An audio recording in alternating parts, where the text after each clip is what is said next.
ಸಾಮಾನ್ಯ ಪ್ರವೇಶ ಪರೀಕ್ಷೆ ಬರೆಯುತ್ತಿರುವಂತಹ ಎಲ್ಲ ವಿದ್ಯಾರ್ಥಿಗಳಿಗೆ ಕರ್ನಾಟಕ ಪರೀಕ್ಷಾ ಪ್ರಾಧಿಕಾರದಿಂದ ಶುಭವನ್ನು ಕೋರ್ತೇನೆ. ತಾವು ಕಳೆದ ಒಂದು ವರ್ಷದಿಂದ ನಿರಂತರವಾಗಿ ಪರಿಶ್ರಮವನ್ನು ಪಟ್ಟಿದ್ದೀರಾ. ತಮಗೆಲ್ಲರಿಗೂ ಈಗಾಗಲೇ ಗೊತ್ತು, CET ಪರೀಕ್ಷೆಯಲ್ಲಿ ಫಸ್ಟ್ ಇಯರ್ ಮತ್ತು ಸೆಕೆಂಡ್ ಇಯರ್ PUC ಎರಡೂ ಪಠ್ಯಕ್ರಮಗಳನ್ನು ಆಧರಿಸಿ ಪ್ರಶ್ನೆಗಳು ಬರುತ್ತೆ ಅಂತ ಈಗಾಗಲೇ ನಾವು ವೆಬ್ಸೈಟಲ್ಲಿ ಸಹ ನಮ್ಮ ಸಿಲೆಬಸ್ಸನ್ನು ಪಬ್ಲಿಷ್ ಮಾಡಿದ್ವಿ. ತಾವು ಅದ್ರ ಬಗ್ಗೆ ಎಲ್ಲ ನೋಡ್ಕೊಂಡಿದ್ದೀರಾ. ಅದಕ್ಕೆ ಸೀಮಿತವಾಗಿ ನಾವು ಪ್ರಶ್ನೆಯನ್ನು ಕೇಳ್ತೀವಿ.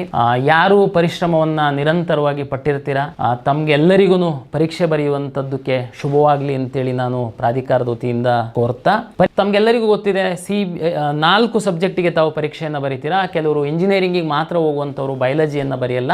ಫಾರ್ಮ್ ಸೈನ್ಸ್ ರಿಲೇಟೆಡ್ ಕೆಲವೊಂದು ನರ್ಸಿಂಗು ಫಾರ್ಮ್ ಸೈನ್ಸಿಗೆ ರ್ಯಾಂಕ್ ಬೇಕು ಅಂತಂದವ್ರು ತಾವು ಬಯಾಲಜಿಯನ್ನು ಬರೀತೀರಾ. ಕೆಲವರು ನೀಟ್ ಎಕ್ಸಾಮ್ ಅನ್ನು ಬರೆದು ನಮ್ಮಿಂದನೇ ಸೀಟನ್ನು ಹಂಚಿಕೆ ಮಾಡ್ಕೊಳ್ತೀರಾ. ತಮಗೆ 4 ಸಬ್ಜೆಕ್ಟ್ ಇದೆ. ತಮಗೆಲ್ಲರಿಗೂ ಗೊತ್ತಿದೆ PUCದು 50% ಅಂಕಗಳು ಮತ್ತು CETಯ 50% ಅಂಕಗಳು ಆಧರಿಸಿ ನಾವು CET ರ್ಯಾಂಕ್ ಅನ್ನು ತಮಗೆ ಕೊಡ್ತೀವಿ. ಯಾವುದೋ ಒಂದು ಸಬ್ಜೆಕ್ಟಲ್ಲಿ ಸ್ವಲ್ಪ ಕಷ್ಟ ಆಗಿತ್ತು ಅಂತ ನೀವು ಡಿಮಾರಲೈಸ್ ಆಗಬಾರ್ದು, ಡಿಸ್ಕರೇಜ್ ಆಗಬಾರ್ದು.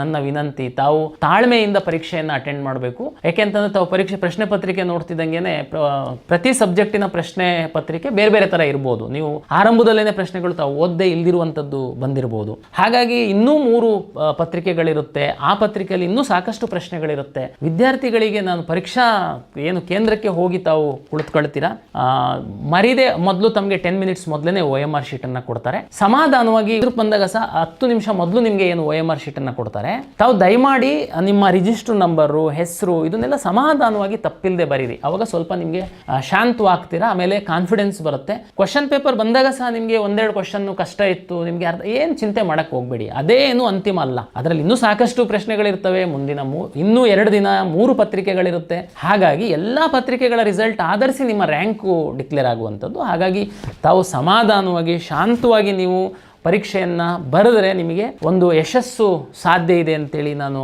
ಹೇಳ್ತಾ, ಪರೀಕ್ಷೆ ನಂತರ ಸಹ ನಾವು ಸಾಕಷ್ಟು ಪಾರದರ್ಶಕತೆಗೆ ಒಂದಷ್ಟು ಕ್ರಮಗಳನ್ನು ನಾವು ಕೈಗೊಂಡಿದ್ದೀವಿ.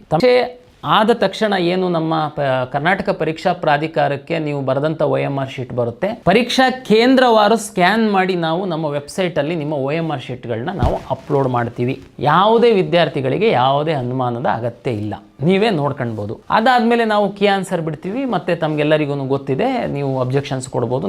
ಮತ್ತೆ ನಾವು PUC ರಿಸಲ್ಟನ್ನು ತಗೊಂಡು ನಾವು ನಿಮಗೆ ರ್ಯಾಂಕನ್ನು ಕೊಡುವಂಥದ್ದು. ಪರೀಕ್ಷೆಯ ನಂತರ ಸಹ ಅತ್ಯಂತ ಪಾರದರ್ಶಕವಾಗಿ ನಾವು ಫಲಿತಾಂಶ ಪ್ರಕಟಿಸುವಂಥದ್ದಕ್ಕೆ ಅಗತ್ಯವಿರುವಂತಹ ಎಲ್ಲ ಕ್ರಮಗಳನ್ನು ಪರೀಕ್ಷಾ ಪ್ರಾಧಿಕಾರ ಕೈಗೊಂಡಿದೆ. ಪರೀಕ್ಷೆಯನ್ನು ಸಮಾಧಾನವಾಗಿ ತಾವು ಬರಿಬೇಕು. ಯಾವುದೇ ಗೊಂದಲಕ್ಕೆ ಎಡೆ ಮಾಡಿ ಕೊಡಬೇಡಿ.